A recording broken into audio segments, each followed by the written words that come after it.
Welcome to Meganet TV burning topic. Bharat Israel రెండు మిత్ర దేశాలు. రక్షణ వ్యూహాత్మక విషయాల్లో వీటి మధ్య సహకారం ఎంతో ఉంటుంది. అందుకే భారత్ పాకిస్తాన్పై, ఇజ్రాయెల్ ఇరాన్పై చేసిన ఆపరేషన్లు కూడా ఒకేలా ఉన్నాయేమో. ఈ రెండు దేశాలు చేపట్టిన operation Sindoor, rising lion Pakistan, ఇరాన్పై సంచలన విజయం సాధించాయి. ఈ ఆపరేషన్లలో ఒక్క ఫైటర్ జెట్ను కోల్పోకుండా ఖచ్చితమైన దాడులతో శత్రు దేశాల వైమానిక స్థావరాలను ధ్వంసం చేశారు. అసలు భారత్ ఇజ్రాయెల్ రెండు ఒకేలా దాడులు చేయడం ఎలా చూడొచ్చు? పాకిస్తాన్, ఇరాన్ ఎందుకు ఈ రెండు దేశాలను ఎదుర్కోలేకపోయాయి? What's the story?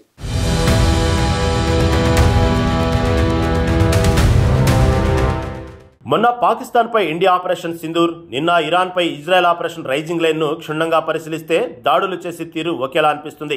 Operation Sindoor, rising lion Pakistan, ఇరాన్ల వైమానిక సామర్థ్యాన్ని పూర్తిగా ధ్వంసం చేశాయి. భారత్ మే 7 నుంచి 10 వరకు పాకిస్తాన్లోని 8 వైమానిక స్థావరాలపై దాడులు చేసింది. ఈ దాడిలో భారత రఫేల్ జెట్ల నుంచి స్కాల్క్ క్రూయిజ్ మిసైల్, హోమర్ బాంబులు, బ్రహ్మోస్ మిసైల్, హోరబ్ డ్రోన్లను ఉపయోగించింది. ఇజ్రాయెల్ జూన్ 13 నుంచి ఇరాన్ పై దాడులు ప్రారంభించి F-35I స్టెల్త్ జెట్లతో ఇరాన్ S-13 రాడార్లు, బాంబులతో నాశనం చేసింది. ఈ ఆపరేషన్ భారత్ ఇజ్రాయెల్ రెండు దేశాలు ఒక్క జెట్ను కూడా కోల్పోకుండా పాకిస్తాన్ ను 38 గంటలు, ఇరాన్ ను 120 గంటల పాటు గగనతలంపై నియంత్రణ కోల్పోయేలా చేశాయి. ఈ దాడులు శత్రు దేశాల రాడార్, ఎయిర్ డిఫెన్స్ సిస్టమ్ ను నిర్వీర్యం చేసి వాటి వైమానిక శక్తిని పూర్తిగా తగ్గించాయి. ఆధునాతన ఆయుధాలు, network centric warfare, real time intelligence, surveillance, reconnaissance integration పై ఆధారపడి ఈ ఆపరేషన్లు జరిగాయి. అంటే ఇవి ఆధునాతన యుద్ధ వ్యూహాల్లో కీలకంగా చెబుతున్నారు. గతంలో మాదిరి ఎదురెదురు యుద్ధాలు చేస్తే పనిచేయవని పాకిస్తాన్, ఇరాన్ కు భారత్, ఇజ్రాయెల్ చూపించాయి.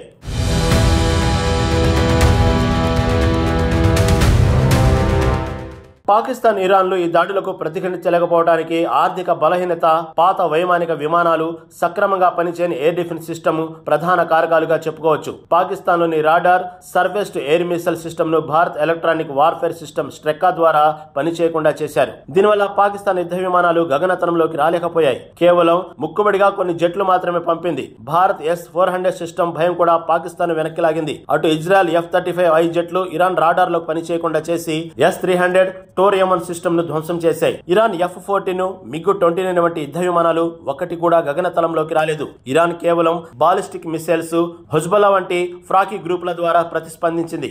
శాటిలైట్ ఇమేజ్ల ప్రకారం పాకిస్తాన్, ఇరాన్ లోని వైమానిక స్థావరాలు, రన్వేలు, missile సైలోలు ధ్వంసమయ్యాయి.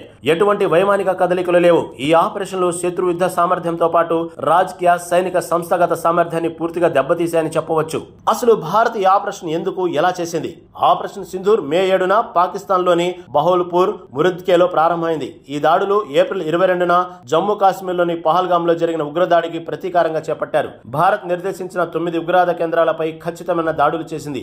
Noor Khan air base రావల్పిండిలోని పాక్ ఆర్మీ హెడ్ క్వార్టర్ సమీపంలో ఉండటం వల్ల కీలకమైనది. ఈ స్థావరంలోనే air borne early warning system, C-130 transporters, IL-78 refuelling విమానాలు ఉన్నాయి. మే 8, 10 మధ్య బ్రహ్మోస్ మిసైల్, హోరబ్ డ్రోన్లతో 8 స్థావరాలకు భారత్ లక్ష్యంగా చేసుకుంది. ఈ దాడులు పాకిస్తాన్ గగనతలాన్ని 38 గంటల పాటు మూసివేసేలా చేశాయి. అంతర్జాతీయ విమాన సర్వీసుల రద్దుతో పాకిస్తాన్ కు భారీ ఆర్థిక నష్టం కలిగింది.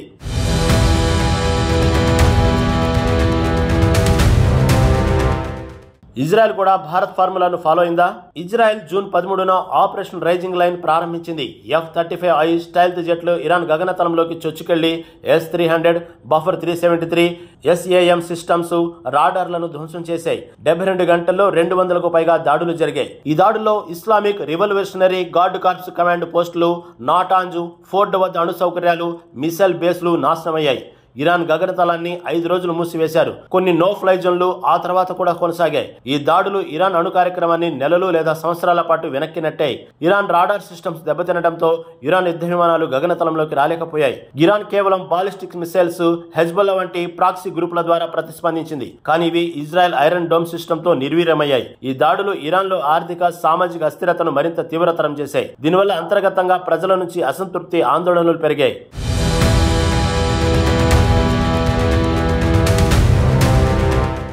భారత్ ఇజ్రాయెల్ ఆపరేషన్లు పాకిస్తాన్, ఇరాన్లపై గగన విజయం సాధించడమే కాక రాజకీయ, ఆర్థికంగా భారీ ప్రభావం చూపాయి. పాకిస్తాన్ గగనతలం 38 గంటల పాటు మూతపడటం వల్ల 57 అంతర్జాతీయ విమానాలు రద్దయ్యాయి.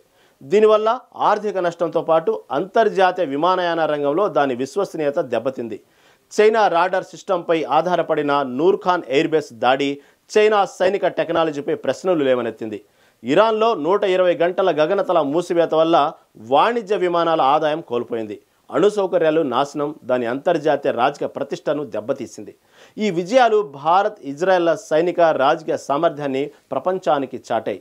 అదే సమయంలో పాకిస్తాన్, ఇరాన్ల బలహీనతలను బహిర్గతం చేశాయి.